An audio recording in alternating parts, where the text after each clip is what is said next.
Forbidden love, betrayal, and revenge? The story of Pedro I and Inés de Castro will leave you breathless. Discover how a romance sparked a war that culminated in a posthumous coronation and a brutal revenge. Subscribe and activate the bell so you don't miss anything. Imagine the Portuguese court of the 14th century. A young prince, Pedro, heir to the throne, meets Inés de Castro, a Galician lady of exceptional beauty and incomparable refinement. Their meeting, perhaps by chance, or perhaps orchestrated by fate, unleashed a fiery passion that would challenge the conventions and power structures of the time. A forbidden love, from the beginning, doomed by the difference in status and the political ambitions surrounding the royal family. The attraction between them was immediate and irresistible. Despite the warnings and pressures of the court, their romance flourished in secret, fueled by furtive meetings and passionate letters. For Pedro, Inés represented more than a lover. She was a soulmate, a woman who understood his intelligence and his ambition. In her, he found a connection that made him transcend the rigidity of palace life. However, their idyll could not remain hidden forever. Rumors reached the ears of King Alfonso IV, Pedro's father, who saw the relationship as a threat to his political plans. Inés, a woman without the proper lineage to be a royal consort, was considered a dangerous influence, an obstacle in the way of the strategic alliances that the king sought to forge to strengthen his kingdom. The fate of their love was sealed. Your story begins with a chance encounter, a flash in the Portuguese court. Inés de Castro, a Galician lady of exquisite beauty and elegance, arrives at court. Her presence, immediately captivating, stands out among the Portuguese ladies. Imagine her bearing, the grace in her movements, the intelligence that shone in her eyes. She was a woman of culture, refined, with an aura of mystery that made her irresistible. In spite of her Galician origin, Inés integrated easily into court life. Her intelligence and grace opened doors for her. Observe how naturally she unfolds among the nobility, conversing with grace and charm. Her education and grace do not go unnoticed in the rigorous medieval society.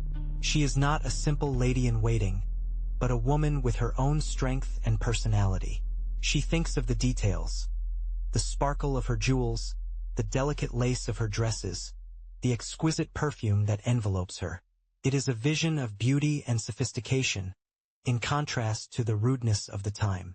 But behind that beauty, she hides a strong and determined woman, capable of facing the destiny that awaits her.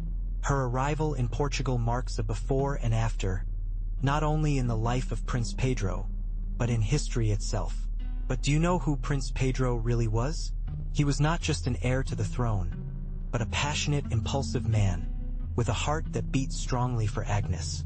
From the first moment, he was captivated by Agnes' beauty and character. Their love was a whirlwind, a challenge to the conventions of the time, a flame that burned with increasing intensity, ignoring the political and social consequences of their romance. For Pedro, love for Inés was more important than political ambition, than the pressures of his father or the intrigues of the court.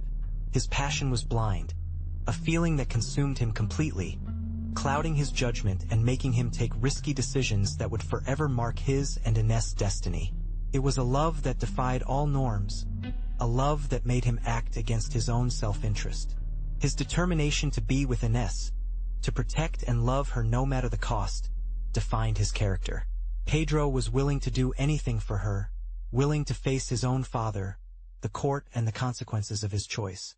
This love, an indomitable fire, was the engine of his actions, the cause of his future tragedies and glories. Imagine the scene. A ball at the Portuguese court, music resounding in the candlelit halls. You, Prince Pedro, with your eyes fixed on a lady of singular beauty.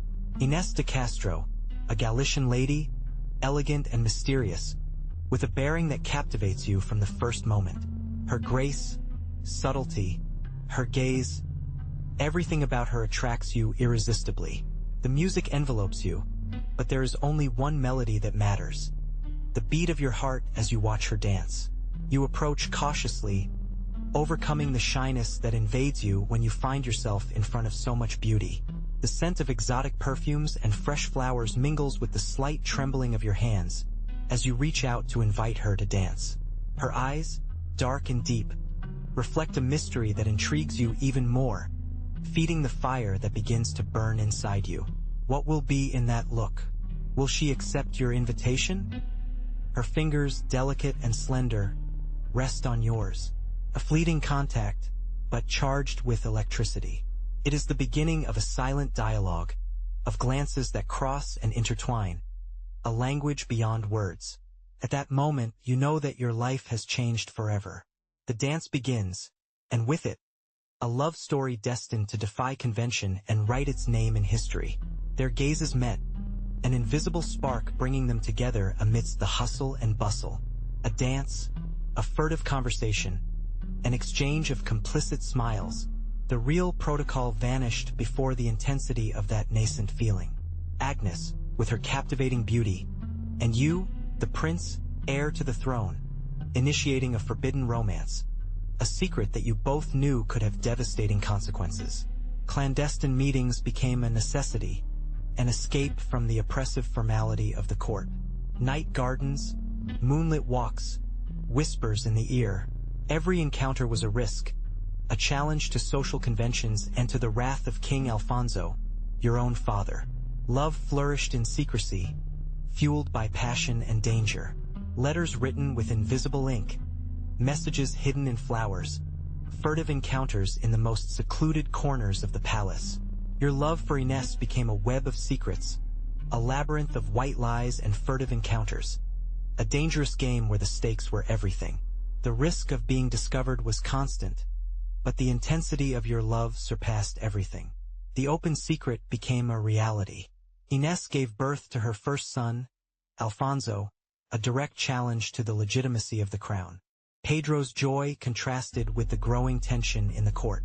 Every cry of little Alfonso was an echo of disobedience, a silent proclamation of a forbidden love that challenged the established order. You, spectator, imagine the anguish of Ines, knowing that her happiness was a danger for her and her beloved. Then came Beatriz and Juan, two new challenges to the authority of King Alfonso IV. Each birth was a new blow to the monarch's patience, each child a threat to the stability of the kingdom.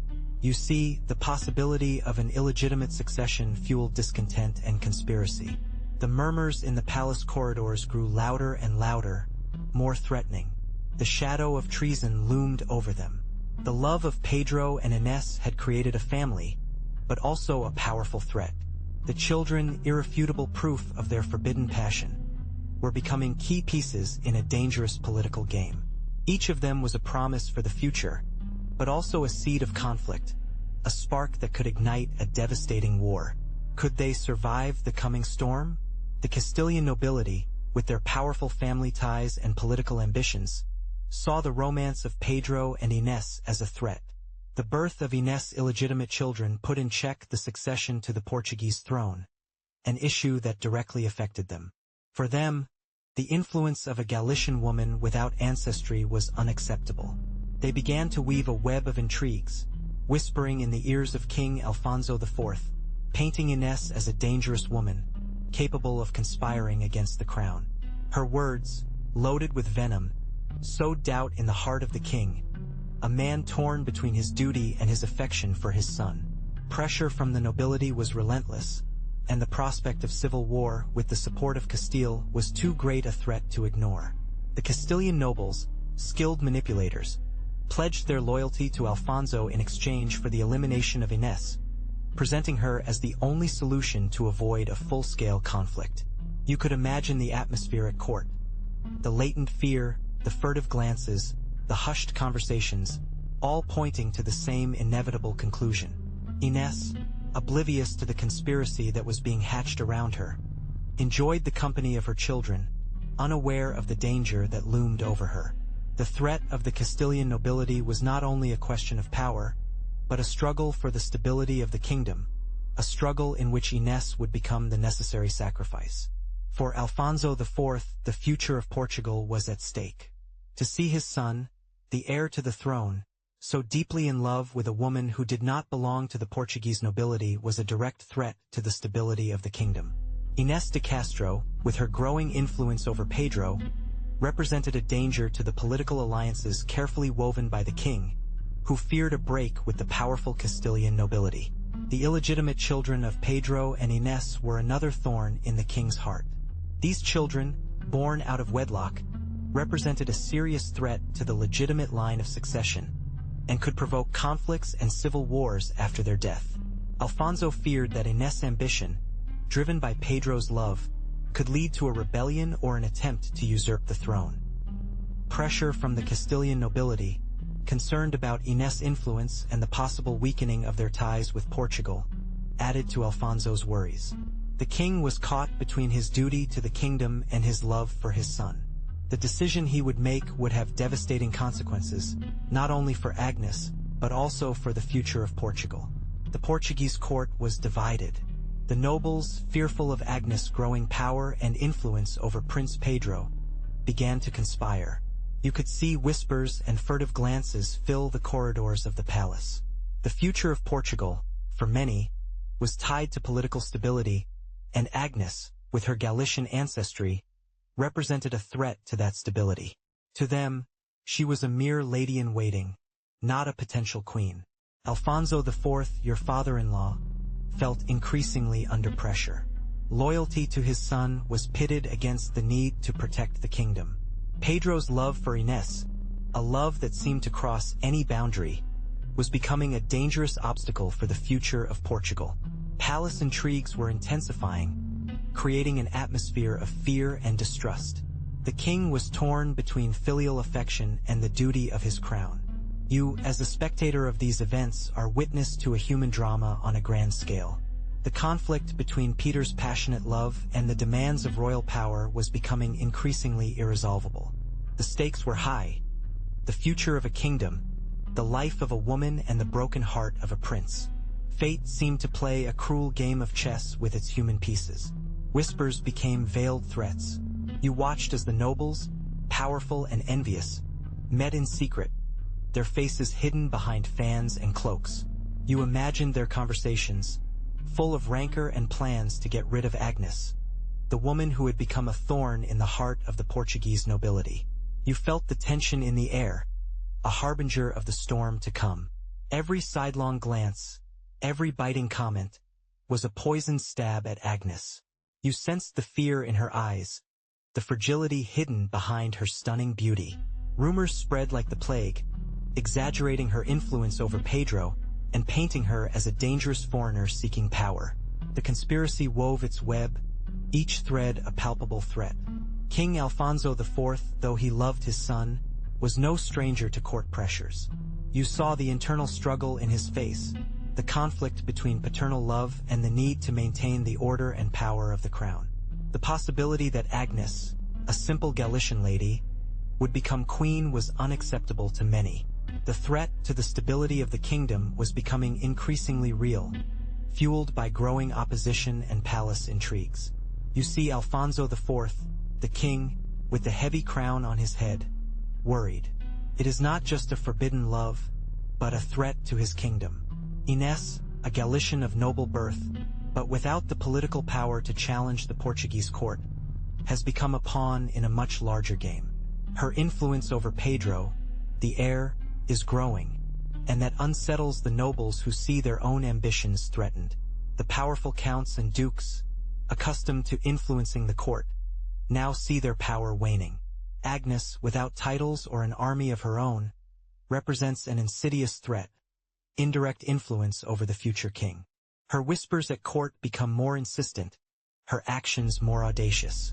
It is no longer just a question of morality, but of real political power.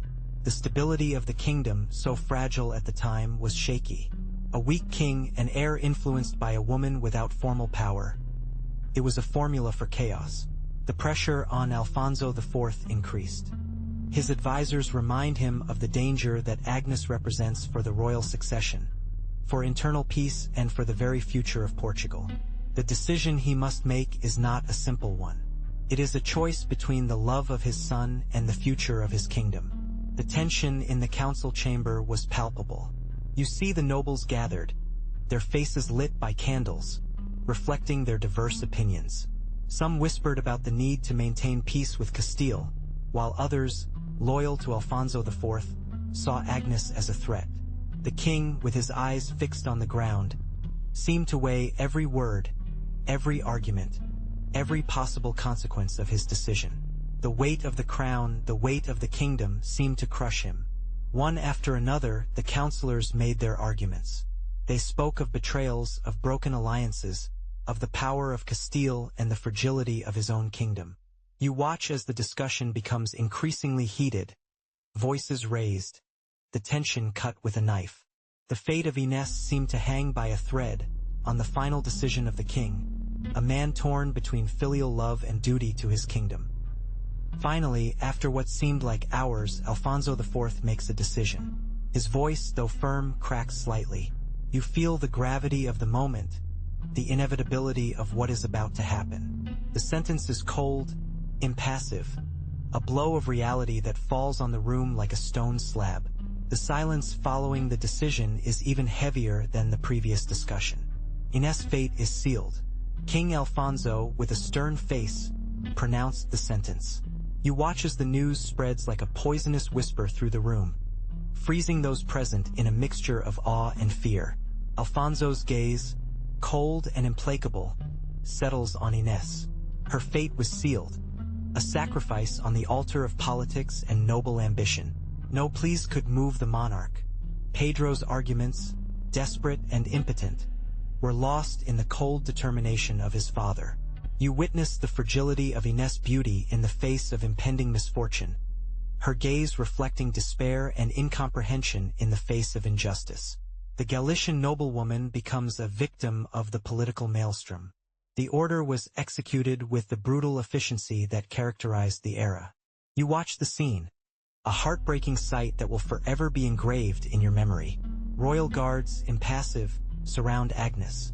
The atmosphere is oppressive, charged with a sepulchral silence that precedes the tragic outcome. The death of Agnes was the first act of a tragedy that would forever mark the history of Portugal. The sepulchral silence that followed the king's order was deafening. You watch as Agnes, deathly pale, is led away by relentless guards.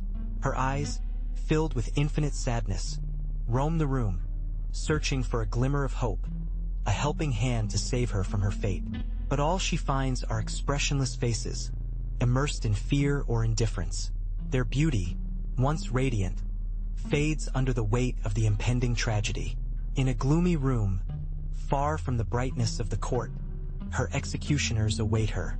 You are a mute witness to the scene, watching as the cold sword approaches her neck. A muffled scream, a moment of terror, and then absolute silence. Agnes' life, brutally cut short, vanishes, leaving a void that will echo for centuries. The news of her death spreads like the plague, reaching the ears of Prince Peter. You feel the rage and pain that consumes him. The love he felt for Ines, a love that defied conventions and norms, transforms into a relentless thirst for revenge. The death of his beloved will forever mark his heart and his destiny.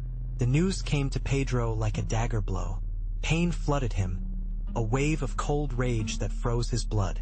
You see him, torn by loss, the image of Ines, brutally murdered, burned into his mind. His promise was a silent oath, a pact sealed with the very death of his beloved.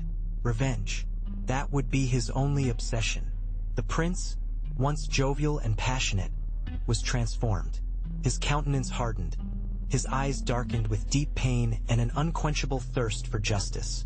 You witness how this young prince abandons joy and wraps himself in a cloak of mourning and resentment, vowing unrelenting retribution to those who dared to take Agnes from him. That pain would not go unanswered. His promise echoed through the corridors of the castle, an echo of fury that would spread throughout the kingdom.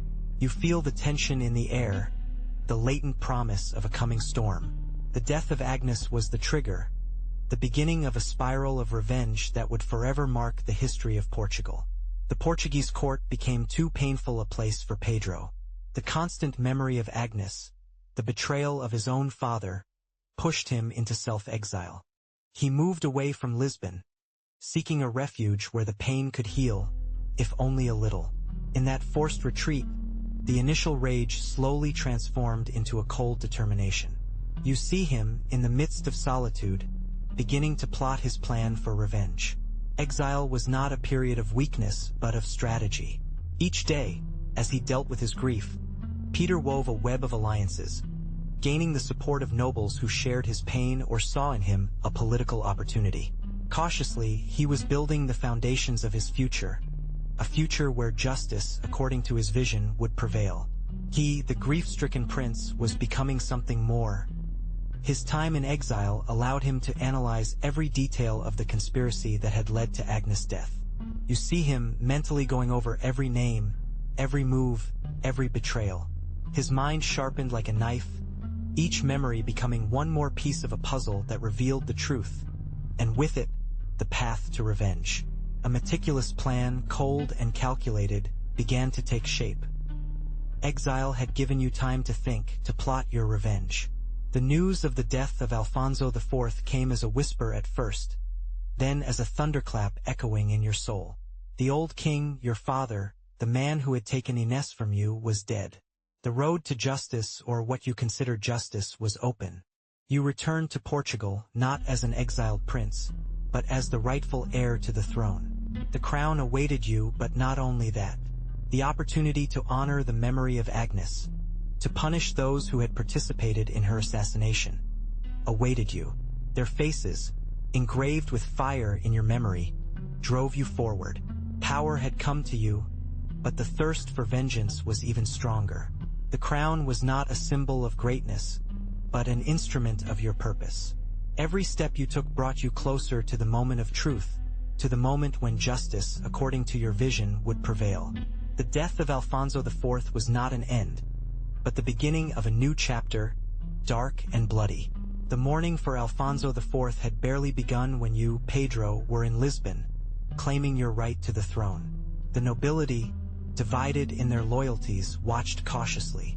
Some supported you fervently, others hesitated, remembering the daring relationship with Agnes and the consequences it brought.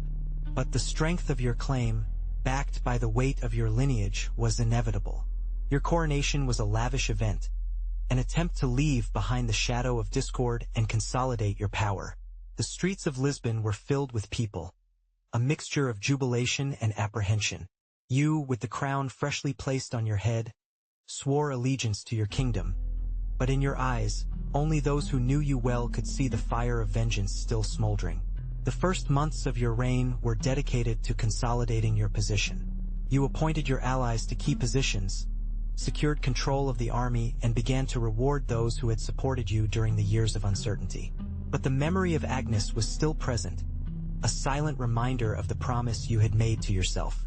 Your ascension to the throne was not just a coronation, but the beginning of a relentless hunt. The memory of Agnes burned in your chest, driving you to find those responsible for her death. Power was not enough for you. You needed justice. You began with those closest to King Alfonso, those who had benefited from her death or who had watched the tragedy with indifference. Their names resounded in the corridors of the palace. Their faces were familiar to you. Investigations spread throughout the kingdom. Every statement, every rumor was meticulously analyzed. The testimonies of the servants, of the guards, of the nobles, all pointed to the same names. The men who had come at the call of King Alfonso, those who had participated directly in the terrible act. Their identities were confirmed, one by one, becoming pieces of a macabre puzzle that was completed before your eyes. There was no hesitation, no mercy. One by one, Ines killers were identified. The evidence was overwhelming. Their confessions, wrung out under the pressure of royal justice, sealed their fate. They were powerful men, accustomed to impunity, but you, in your pain and your thirst for revenge, were even more powerful. Your capture was only the prelude to a punishment that would echo through the centuries. His posthumous coronation was not enough for you. The thirst for justice consumed you. One by one, you tracked down those responsible for Ines' death. Their faces, engraved in your memory, guided you in a relentless search. The Portuguese nobility trembled before your power, knowing that the hand of the king was now implacable. Revenge was not only an act of justice for you, but a demonstration of power. Every execution was a message, a warning to anyone who dared to defy you. There was no mercy, no clemency. The cruelty of the punishments reflected the depth of your pain and the intensity of your hatred. Those who participated in the conspiracy suffered horrible punishments, designed to mirror the agony Agnes had experienced. Their cries of pain echoed from castle walls and city streets, reminding everyone of the price of treason against the crown and, above all, against your love. Your revenge was complete, merciless, and forever engraved in history. No one responsible for the death of Agnes escaped your justice, and her end served as a warning to future generations. The story of your love and your vengeance became legend, an echo that echoed through the centuries. Agnes had been executed, but her death would not be in vain. You, Peter, now king, would not forget your beloved. A relentless process began. Each of those implicated in her murder was summoned. Their testimonies, engraved in stone, became the echo of a tragedy that would echo through the centuries. Justice, according to your vision, was to be merciless, a mirror reflecting the pain you had suffered. The nobles, those who conspired against Agnes, faced your wrath. Their arguments, their pleas, vanished in the face of irrefutable evidence. There was no room for forgiveness. Their lives, stained by the blood of Agnes, would pay the price. The executions were swift, cruel, and as public as the murder of your beloved. It was a terrifying spectacle, a demonstration of power and a cry for justice. But was it really justice? Or was it simply ruthless revenge, fueled by grief and loss? History would judge you for your deeds, for the blood shed in the name of love and justice. You, the avenging king, would remain forever in memory, a symbol of passion, cruelty, and the complexity of power. You, witness of the implacable royal justice, would observe how those responsible for the death of Agnes were stripped of their titles and honors. Their coats of arms, symbols of their status, were torn off and trampled in the public square, before the gaze of an expectant and frightened crowd. Humiliation was the first step of their punishment, a spectacle designed to show the absolute power of the king and the price of treason. His properties, once a symbol of wealth and power, were confiscated and divided among those loyal to the crown. You would see his palaces, once filled with luxury, being looted and turned into ruins, a reflection of his fall from grace. Their families, equally affected by the disgrace, suffered the loss of their influence and social position. But the humiliation was not limited to the material. Public scorn was an essential part of the punishment. The murderers of Agnes, forced to parade in chains through the streets, were mocked and scorned. Their faces, once full of arrogance, now reflected terror and defeat. The weight of their actions, amplified by the clamor of the crowd, plunged them into the deepest shame. But Peter's revenge did not stop there. Imagine the scene. The crowded cathedral, a sepulchral silence broken only by the whispering of those present. Before you stands an ebony coffin, richly decorated, containing the body of Agnes. Peter, with the royal crown on his head, approaches with a firm step, his face a mask of pain and determination. You will see how, with his own hands, Pedro places the crown on Agnes' head. A bold act, a challenge to tradition and to the nobility that had humiliated him. It is a gesture of eternal love, but also a demonstration of absolute power, an unequivocal declaration that his love transcended death and social conventions. The ceremony is a shocking spectacle. The nobles, silent witnesses to this public humiliation of their former allies, watch with a mixture of awe and fear. You, a privileged spectator, witness how the crown, a symbol of earthly power, also becomes a symbol of a love that transcends death. The echo of this act will reverberate for centuries. Inside the coffin, Agnes lay, dressed in sumptuous royal attire. Pedro, with the crown on her head, declared her Queen of Portugal. It was a bold act, a declaration of his undying and unwavering love, a challenge to all those who had condemned her. Watch as the crowd, initially silent, begins to murmur, a mixture of awe, fear, and perhaps a little admiration. That posthumous coronation was not just a symbolic act. It was an official recognition of her worth, of her importance in Peter's life, of his love. It was a way of vindicating the woman he loved, of elevating her to the position she always deserved, stripping her of the stigma of illegitimacy. Think of the impact this had on the court, on the people. With this act, Pedro not only avenged her death, but also secured Agnes' legacy. She would no longer be a simple Galician noblewoman executed. She would become a symbol of love, resistance, and poetic justice. Her story would become a legend, a tale that would be passed down from generation to generation, recalling her forbidden romance and tragic death. And you, what do you think of Pedro's decision? The news of Ines' posthumous coronation spread like wildfire. Her funeral was not a simple ceremony. It became a demonstration of power, a public declaration of Peter's unconditional love, and an affront to those who had dared to defy him. Imagine the scene. The crowded cathedral, the solemn mourning of the court, the overflowing opulence contrasting with the recent tragedy. Thousands of people came to pay homage to her, not only as the late queen, but also as a symbol of resistance against oppression. The magnitude of the event was shocking, a public demonstration of the new king's strength and a warning to his enemies. You yourself could feel the tension in the atmosphere, the political charge of every glance, of every candle lit. The ceremony was a calculated political act, a demonstration of power that transcended personal mourning. Pedro used the funeral to consolidate his reign, to show who was now in charge in Portugal.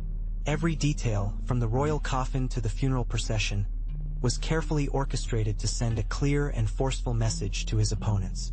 It was a message that would resonate for centuries.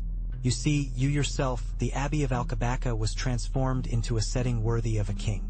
It was not a simple burial. It was a declaration. Agnes' coffin, adorned with gold and precious stones, was placed in a place of honor, surrounded by candles that illuminated the cold stone. The scent of incense and fresh flowers filled the air, a bittersweet contrast to the tragedy that had preceded this moment. The sound of Gregorian chants echoed through the abbey, creating a solemn and poignant atmosphere. The Portuguese nobles, many of them averse to the posthumous coronation, attended with a mixture of awe and respect. The scene was a testament to the power of love and the relentless determination of Pedro I.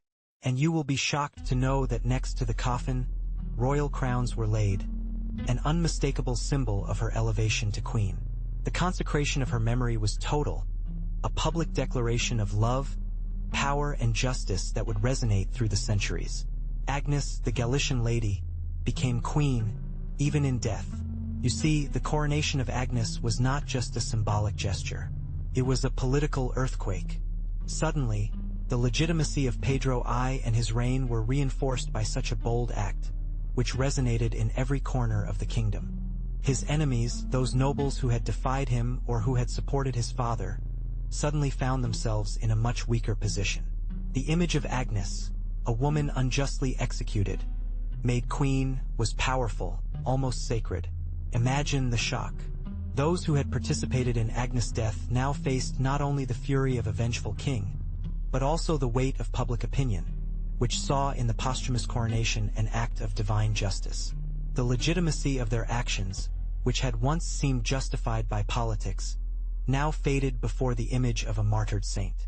Peter's power grew exponentially, not only by brute force, but by the strength of a narrative he himself had constructed.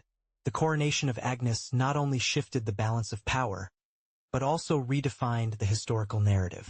Her image, once associated with a court scandal, was transformed into a symbol of love, fidelity, and justice. Peter, the vengeful king, also became the defender of honor, a protector of the weak against the power of the nobility. His position was solidified, not only by force, but by the construction of a new reality, a reality shaped by tragedy and the triumph of a forbidden love. The posthumous coronation of Agnes, an act of love and defiance, transcended its era. For you, it was a masterstroke by Peter, but also a symbol that resonated through the centuries. Her story of forbidden love, of passion and tragedy, became legend, a narrative that endured beyond death. Agnes became an archetype of eternal love, a woman who defied social conventions and paid the ultimate price for her passion. Her image, despite her tragic end, represents the strength of true love, capable of transcending death itself. For you, her story is a hymn to perseverance and unconditional love. Over the centuries, the story of Agnes and Peter has inspired countless works of art, literature, and music. You can find their reflection in poems, novels, operas, and films, always remembering their passionate and tragic romance. Their legacy lives on, transforming their story into an enduring symbol of love that conquers any obstacle, even death. You ask yourself, who was Agnes really? A simple lady-in-waiting, an ambitious woman, or a victim of fate? The story, as always, is more complex than a simple fairy tale. The chronicles of the time, often written by those who hated her, present her as a dangerous seductress, a threat to established power. But does this reflect the truth or only the perception of her enemies? Over time, the image of Ines evolved. From villain, she became a symbol of passionate love and sacrifice. Romantic legend, fueled by Pedro's own vengeance and posterity, elevated her to the status of martyr. Popular songs and legends turned her into an almost mythical figure, a woman who defied social norms and paid the price. Today, you can see Agnes through different lenses. For some, a tragic figure, victim of a macho society and political ambitions. For others, a powerful woman who knew how to manipulate a king. The truth, as is often the case, probably lies somewhere in between. A complex tapestry woven with threads of love, ambition, power, and destiny. But you may wonder, what was Pedro I really like? After the death of Agnes, his grief was transformed into unrelenting fury. The image of the prince in love faded, giving way to that of a king capable of anything for revenge. His ascension to the throne marked a before and after, not only because of his pain, but also because of the way he decided to channel it. His ascension to the throne was not a bed of roses. There were intrigues, conspiracies, and enemies who took advantage of the instability of the kingdom to try to destabilize it. But Peter, driven by revenge and a thirst for justice, took it upon himself to crush anyone who stood in his way, using methods that today seem cruel and implacable. The posthumous coronation of Agnes, an unprecedented act, was the culmination of his revenge. Imagine the scene. A funeral ceremony transformed into a royal coronation, where the king, with deep sorrow and restrained fury, elevated his beloved Agnes to the rank of queen. A gesture that, although romantic in our eyes, was a declaration of power and a warning to his enemies. His reign, marked by passion and cruelty, leaves us with a complex image of Pedro I. He was a man capable of great love. He was a man capable of great loves and terrible revenge. A king who ruled with an iron fist and a broken heart. Was he a tyrant or a man driven by unwavering love? History, as always, invites you to judge for yourself. King, yes, but a king driven by revenge. His coronation was not a celebration, but the beginning of a reckoning. The murderers of Agnes, those who dared to touch the woman he loved, would pay dearly for their audacity. Imagine the scene. The Portuguese court, expectant, witnessing the relentless advance of justice, or rather of royal wrath. The execution of those responsible was brutal, a spectacle calculated to send a clear message. No one messed with Pedro I and got away with it. Their cries of agony echoed in the ears of the court, an echo of Peter's own agony after the loss of Agnes. You, as a silent witness, would have felt the weight of royal vengeance in the air. But Peter's revenge was not limited to the execution of the guilty. It went beyond, an act that transcended the earthly and entered the realm of the symbolic. He, the king, ordered the exhumation of the body of Ines, a gesture that speaks of an unwavering love, although tinged with a deep bitterness. Can you imagine the scene? The king, before the body of his beloved, in a moment of deep sadness and restrained fury. Then came the posthumous coronation, an unprecedented act. Agnes, the woman who was murdered by order of her father-in-law, was crowned queen. A gesture that, beyond revenge, reflected Peter's eternal and unconditional love. A king who, in his grief, defied conventions and history itself. An act that even today continues to generate debate and fascination. The reign of Pedro I, marked by passion and revenge, left a deep and undeniable mark on Portugal. Although he consolidated royal power and undertook administrative reforms, his image remains complex. For you, was he a cruel monarch or a passionate lover who sought justice for the murder of his beloved? His decision to posthumously crown Agnes, an unprecedented act, generated controversy even among his supporters. Some saw it as a gesture of extreme love, others as a challenge to tradition and the authority of the church. What do you think of this daring act? The brutal revenge against the murderers of Agnes, while satisfying to many, also projected an image of a ruthless and implacable king. This aspect of his reign overshadows, for some, his political and economic achievements. Do you think the justice Pedro I sought justifies the methods he used? His legacy remains, a mixture of love, revenge, power, and tragedy. The story of Pedro I and Ines de Castro continues to captivate centuries later, reminding us of the complexity of human beings and the fragility of power. What do you think about the lasting impact of this story on Portuguese culture? But the life of Pedro I, so full of passion and blood, had an ending shrouded in mystery. In 1367, at the age of 35, the king faded away. The chronicles of the time speak of a sudden illness, a rapid and unexpected agony that left the court in shock. Was it a natural illness? Many doubted, as rumors of possible poisoning began to circulate almost immediately. The rapidity of his decline and the absence of a clear diagnosis fueled suspicions. Some pointed to his political enemies, eager to end the reign of such a ruthless man. Others mentioned nobles resentful of the consequences of Peter's revenge after the death of Agnes. Pedro's history, full of cruelty and ambition, had made him an easy target for palace intrigues. The hypothesis of poisoning, although never proven, persists to this day. It is speculated that some rival, even someone close to the king, administered a slow and subtle poison, which manifested itself with symptoms similar to a natural disease. The lack of medical analysis at the time, and subsequent historical manipulation, leave us without a definitive answer. Was it a natural end to such an intense life or a deadly conspiracy that sealed the fate of a vengeful king? But what really caused the death of Pedro I? Chronicles speak of a sudden illness, but the rapidity of his decline and the suspicion that always surrounded his reign fueled rumors of poisoning. Many pointed to his political enemies, eager to destabilize the kingdom, but the most chilling theory involves you directly. Was it his own son, the future Ferdinand I, who ended his life? The idea of poisoning is not far-fetched.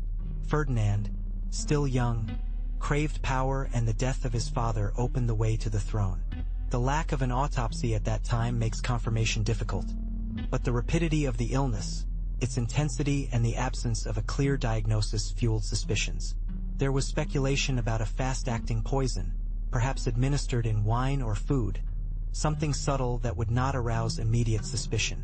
Other theories point to palace conspiracies. Peter I's enemies, perhaps resentful of his decisions or his cruel methods, could have seen poisoning as an effective way to eliminate him. Let us not forget the political instability of the time and the number of individuals who would benefit from his death. The lack of conclusive evidence keeps the mystery alive to this day, fueling the debate about the true causes of his death. But the story of Pedro and Ines did not end with his death. Their love, forbidden in life, became a legend. You can imagine the strength of that feeling, capable of transcending even death itself. Peter himself, consumed by grief and revenge, made her a posthumous queen, an unprecedented act that defied the norms of the time and echoed through the centuries. Ines, the Galician lady who captivated the prince, went from being a tragic figure to a symbol of eternal love. Her story became a source of inspiration for poets, writers, and artists throughout history, perpetuating her memory and the intensity of their forbidden romance. Their romance transcended the boundaries of time, becoming a cultural reference that explores passion, power, and the consequences of defying social conventions. For you, what does this story represent? An idealized love or an inevitable tragedy? Imagine the strength of her story, capable of inspiring artists for centuries. From folk ballads sung by troubadours to majestic plays, the tragedy of Pedro and Ines has been woven into the tapestry of Portuguese culture and beyond. Their forbidden love, their cruel end, and the king's relentless revenge have all served as raw material for artistic creation, perpetuating their memory through time. Epic poems, paintings that capture the pain and passion, operas that bring to the stage the intensity of their romance.